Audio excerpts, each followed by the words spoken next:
Hello friends, finally आपका NEET 2020 exam आज over हो गया।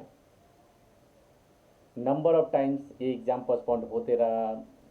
ये कोरोना पैंडमिक जिसकी वजह से आप काफ़ी ज़्यादा परेशान रहे।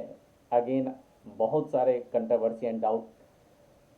कंप्लीट ख़त्म होने के बाद फाइनली आज आपका एग्ज़ाम ओवर हो गया और आज का दिन पूरा रिलैक्स करने का दिन है। But still lots of query from all over India coming कि सर एग्ज़ाम्स हो गया, आगे क्या, मेरे पेपर अच्छे नहीं हुए, बहुत सारे मैसेज आ रहे हैं। तो मुझे लगा कि इस डाउट को आज के आज ही क्लियर कर देना बेटर है, ताकि आप एक अच्छी नींद ले सकें, आप ज़्यादा इंजॉय कर सकते हैं। बट स्टिल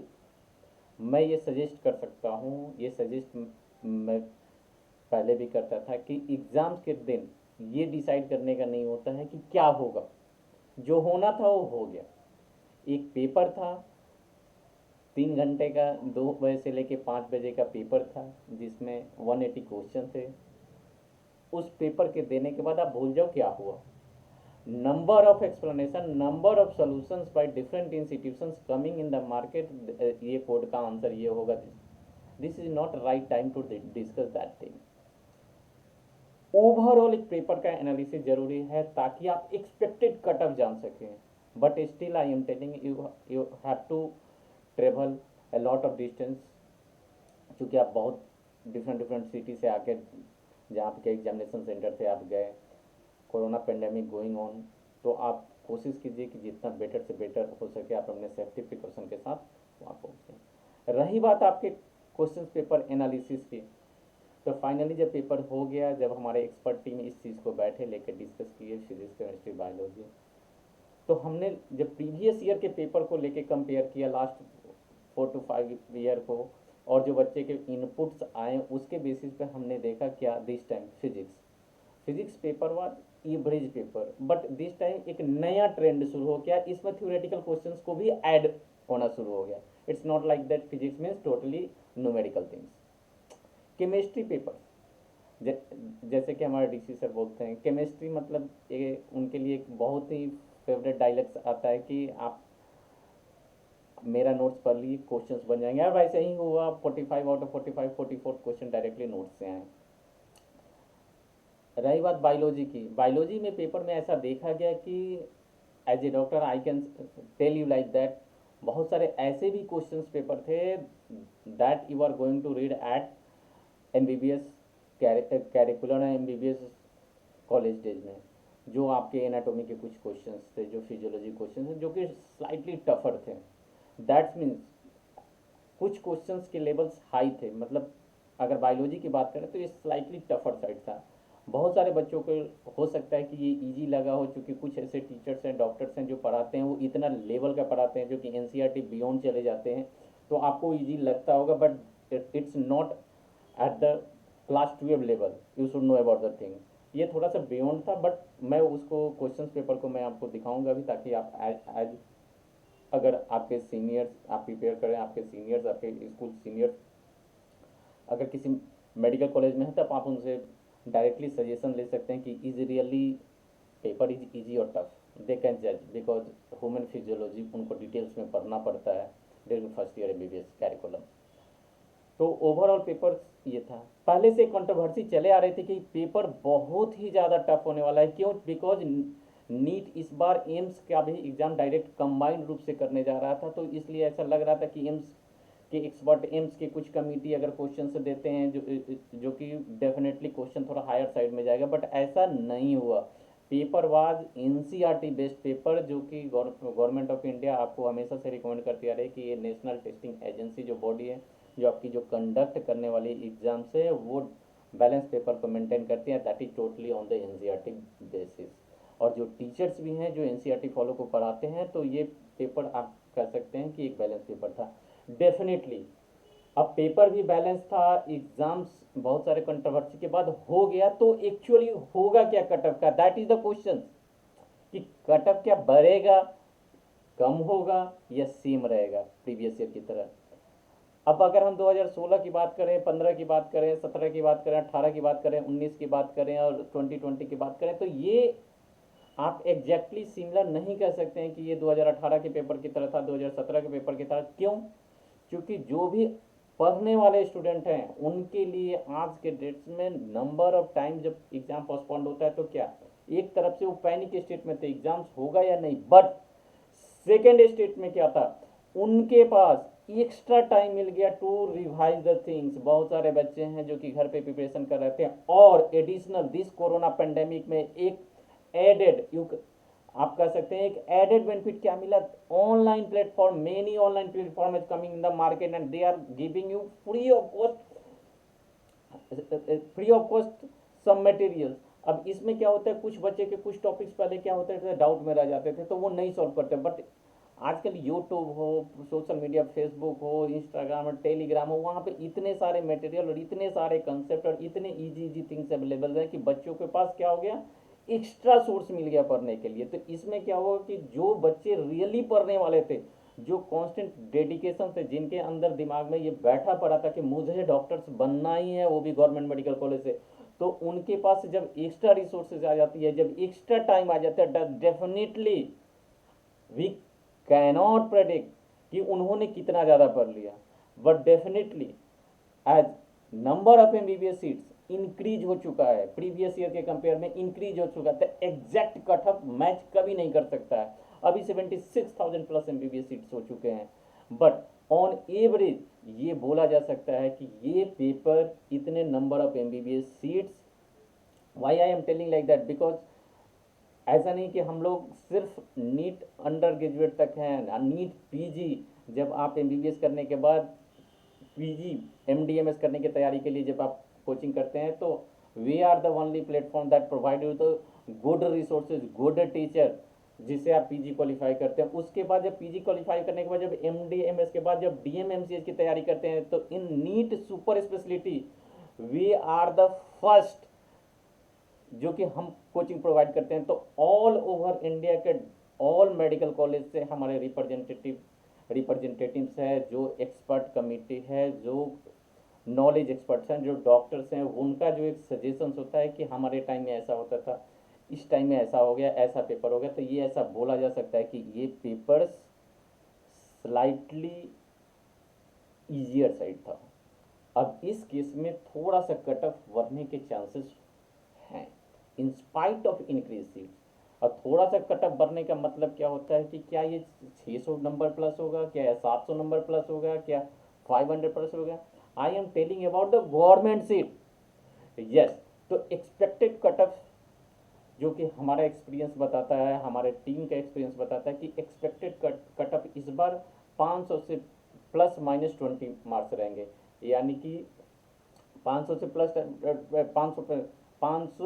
600 से प्लस माइनस 20 मार्क्स, नॉट 500 से प्लस माइनस 620 हो सकते हैं, 580 हो सकते हैं, इसी के बीच में रेंज करेगा 580 to 620 for government medical college. हम बात करेंगे गवर्नमेंट मेडिकल कॉलेज के लिए, जो कि एक्सपेक्टेड किया जा सकता है कि अप टू 12,000 रैंक अगर आप स्कोर करते हैं तो आप गवर्नमेंट मेडिकल कॉलेज में आ सकते हैं। अब रहा बात कि उन बच्चों का क्या होगा कि जो 580 से कम स्कोर करते हैं, अप टू 450 कह सकते हैं, इनके बीच में जो होंगे वो क्या करें, या जो 400 हैं वो क्या करें। आप मिडिल जोन में हैं तो आप क्या कीजिए, कुछ दिन तक आप रेस्ट लीजिए, 2 day 4 day 1 week, and analyze कीजिए कि आप कहाँ हैं। अगर काउंसलिंग होती है तो हो सकता है कि चांसेस कि आप स्टेट काउंसलिंग के थ्रू आपको कुछ कॉलेजेस मिल सकते हैं जो कि एकदम आउटसाइड पेरीफेरी साइड्स में हो, तो बेटर होगा कि आप अपने प्रिपरेशन को कंटिन्यू कीजिए। और कंटिन्यू करने के लिए बेस्ट है कि आप ऑनलाइन प्लेटफॉर्म को ज्वाइन कर सकते हैं, वहाँ पे आप कंटिन्यू कर सकते हैं अगर आपके मार्क्स 450 बिलो दिख रहे हैं, क्योंकि ये लाइकली चांस है कि आपको गवर्नमेंट मेडिकल कॉलेज मिले, अच्छे मेडिकल कॉलेज मिले जहाँ पे आप प्रिपरेशन जहाँ पे आप अपने एमबीबीएस की पढ़ाई कर सकते हैं। रही बात अगर रिजल्ट्स होने के बाद जो काउंसलिंग का प्रोसीड्योर्स हैं, उसके लिए ऑल ओवर इंडिया से जो एक्सपर्ट हैं, जो मेडिकल कॉलेज में, जिस आप मेडिकल कॉलेज जो आपके ड्रीम्स हैं कि हमको इस मेडिकल कॉलेज में मिलना चाहिए, मैं यहाँ पे जाके पढूं, उसके विषय में आपको गाइड करेंगे प्रॉपर कि वहाँ पे क्या है, वहाँ पे कैसे डॉक्टर फर्स्ट ईयर एमबीबीएस में पढ़ते हैं, कैसे सेकेंड ईयर में, कैसे थर्ड ईयर में पढ़ते हैं, कैसे फाइनल ईयर में पढ़ते हैं, कैसे इंटर्नशिप होता है, कैसे वो ट्रेनिंग लेते हैं, कैसे इंजेक्शन लगाते हैं, कैसे वो बॉडी के इंटरनल ऑर्गन को चेक करते हैं, कैसे साइन सिम्टम्स देख के वो पता लगाते हैं कि क्या एक्चुअल डिजीज है, कैसे इन्वेस्टिगेशन होता है, क्या कॉलेज का इंफ्रास्ट्रक्चर मैटर करता है for the MBBS student to learn and to become a good doctors कि नहीं, चूँकि कैसे कम्युनिकेशन, किस कॉलेज के कम्युनिकेशन स्किल बेटर है, क्या क्या एक क्राइटेरिया होना चाहिए before choosing a medical college, either it is government medical college situated in the centre और या पेरीफेरी के मेडिकल कॉलेज है जो कि सिटी से बाहर हैं, क्या ये मैटर करता है लर्निंग के लिए। और भी बहुत ज़्यादा इंपॉर्टेंट चीज़ है कि क्या वहाँ पे लर्निंग करने के बाद, चूँकि एज ए एमबीबीएस डॉक्टर्स आपको फ्यूचर्स में पीजी भी करना है, तो क्या वहाँ पेरीफेरी में पढ़ाई करने के बाद क्या पीजी करना क्या आसान होता है वहाँ से करना, वहाँ के बच्चे क्या इजीली पीजी क्रैक कर पाते हैं, ये सब भी गाइड किया जाएगा एक्सपर्ट टीम के द्वारा, जहाँ पे आपको कंप्लीटली नॉलेज दिया जाएगा अबाउट द एमबीबीएस कैरिकुलम कि वहाँ के एमबीबीएस कैरिकुलम क्या है, क्लासेस कब होती है, कैसे प्रैक्टिकल अप्रोच होते हैं। तो जो स्टूडेंट वहाँ पे पढ़ते हैं वो आपको एज ए अपने छोटे भाई की तरह, अपने छोटे सिस्टर की तरह आपको गाइड करेंगे ताकि आप गलत चूज ना कर सकें। बिकॉज क्या होता है कि ऑनलाइन प्लेटफॉर्म पे बहुत सारे प्लेसेस पे बहुत सारे एक्सपर्ट गाइड हैं जो कि उस मेडिकल कॉलेज में हैं ही नहीं, बट वो उस मेडिकल कॉलेज के विषय में बता देते हैं। प्रॉब्लम होता क्या है कि जब आप वहाँ पे पहुँचते हैं तो बिल्डिंग तो बहुत अच्छी दिखती है, बट एक्चुअली वहाँ पे स्टडी करने का इन्वायरमेंट नहीं होता है। अगर एमबीबीएस अच्छा ये कर लेते हैं तो पीजी करने का स्कोप नहीं होता है, क्योंकि वहाँ पे कोचिंग ऑर्गेनाइजेशन नहीं होता है या बहुत सारे सीनियर्स नहीं होते हैं जहाँ पे गाइड नहीं करते हैं, या कॉलेज अभी नया नया ओपन हुआ है तो सीनियर नहीं बता पाते हैं कि कुछ बुक, कौन से बुक को आपको रेगुलर फॉलो करना चाहिए to becoming a good doctor. क्योंकि पढ़ाई के साथ साथ आपको एक अच्छा डॉक्टर्स भी बनना है, तो लाइफ टाइम ये एमबीबीएस कैरिकुलम ऐसा चीज़ है कि आपको हमेशा अपडेट होना पड़ता है। ठीक है, तो इसके लिए आप प्रॉपर काउंसलिंग टीम जो डीएनए के द्वारा आपकी तैयार की गई जो डीएनए नीट काउंसलिंग टीम है वो आपको गाइड करेगी, तो उसके लिए आपको कोई चिंता करने का जरूरत नहीं। अब ओवरऑल जब आपको पता चल गया कि ये कट ऑफ है, अब आगे क्या करें। कंप्लीटली एक कोरोना का सिचुएशन है, पेंडेमिक है, तो आप अपने 7 दिन 10 दिन 15 दिन जो आपको बेटर लगता है, जो आपके दिमाग के अकॉर्डिंगली होता है, उसके अकॉर्डिंगली आप इंजॉय कीजिए, अपने फ्रेंड्स फैमिली के साथ टाइम दीजिए, घर पे ज़्यादा से ज़्यादा टाइम बिताइए और मैक्सिमम कोशिश कीजिए अपने फैमिली में इन्वॉल्व होने का। क्योंकि इतने जब आप पढ़ाई किए हैं continuous through out the reading the book, दिमाग में एक हैप्टिक्स बन जाता है, ये वो होगा कि नहीं, ऐसे ये चिंता बिल्कुल नहीं करना है। This is not the end. अगर आपके मान लीजिए सपोज आपके 400 से कम नंबर बनते हैं, इसमें सोचने का ही कुछ नहीं है, क्योंकि 2021 का नीट तो बहुत ही पास है, ऑलमोस्ट तो आप क्लोज आ चुके हैं। ये सितंबर चल रहा है, अक्टूबर नवंबर दिसंबर जनवरी, मतलब 4-5 महीने के बाद आप तो फिर से आप उस स्टेज में आने वाले हैं, तो चिंता करने का कुछ है ही नहीं। और डेफिनेटली अगर इस बार अगर आपने इतना स्कोर कर लिया तो डेफिनेटली आपको 10-12 क्वेश्चन तो और ऐड करने हैं, 15 क्वेश्चन ऐड करने हैं, तो आप स्कोर कर सकते हैं। तो ये कोई एंड है नहीं कि मेरा पेपर खराब हो गया, मैं डिप्रेस हूँ, मैं इंजॉय नहीं कर सकता। एग्ज़ाम्स आएंगे और जाएंगे, ये समय एक बार निकल गया वो वापस नहीं आने वाला। सो आप इस पोस्ट एग्ज़ाम्स के बाद बेटर है कि रिलैक्स कीजिए, इंजॉय कीजिए, बट ये इंजॉयमेंट कोरोना जो पेंडेमिक है इसको ध्यान में रखिए। क्योंकि एज ए डॉक्टर अब अगर आप डॉक्टर बनने जा रहे हैं तो आपको अभी से अपने अंदर वो फील लाना पड़ेगा कि मुझे डॉक्टर्स बन के हम दूसरों को अगर एडवाइस करते हैं तो मैं खुद भी उस एडवाइस को फॉलो करूँ, सोशल डिस्टेंसिंग मेंटेन करूँ, सैनिटाइजर का यूज करूँ, कहीं भी बाहर जाते हैं तो प्रॉपर सेफ्टी प्रिकॉशंस को मेजर करूँ। ओके, तो जो आगे जब ये ख़त्म हो जाता है आपका वैकेशन पीरियड, देन आराम से आप डिसाइड करें, तब तक रिजल्ट आ जाएगा, काउंसलिंग में हम लोग हेल्प करेंगे टोटल। उसके बाद अगर आपके नहीं होते हैं और होते हैं, जैसा आता है उसके अकॉर्डिंगली आपको डिसीजन लेना है। DNA platform, DNA NEET platform completely आपको लाइव ऑनलाइन क्लासेस देता है, recorded lecture in DNA app available है, for the undergraduate NEET UG student, जब आप एमबीबीएस मेडिकल कॉलेज में जब जा रहे हैं तो वहाँ पे फॉर द नीट पीजी के लिए डीएनए ऐप में आपको नीट पीजी सेक्शंस में लेक्चर्स अवेलेबल हैं, जहाँ ऑल ओवर इंडिया के बेस्ट फैकल्टी अवेलेबल हैं जो कि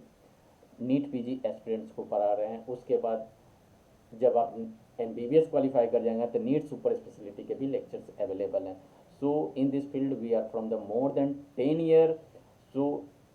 आपका होप करते हैं कि आप एक बेस्ट रैंक से क्वालिफाई करेंगे। Without any doubt you are going to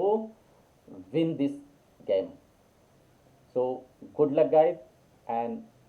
waiting you are coming to our fraternity, you are joining the medical college. Good luck.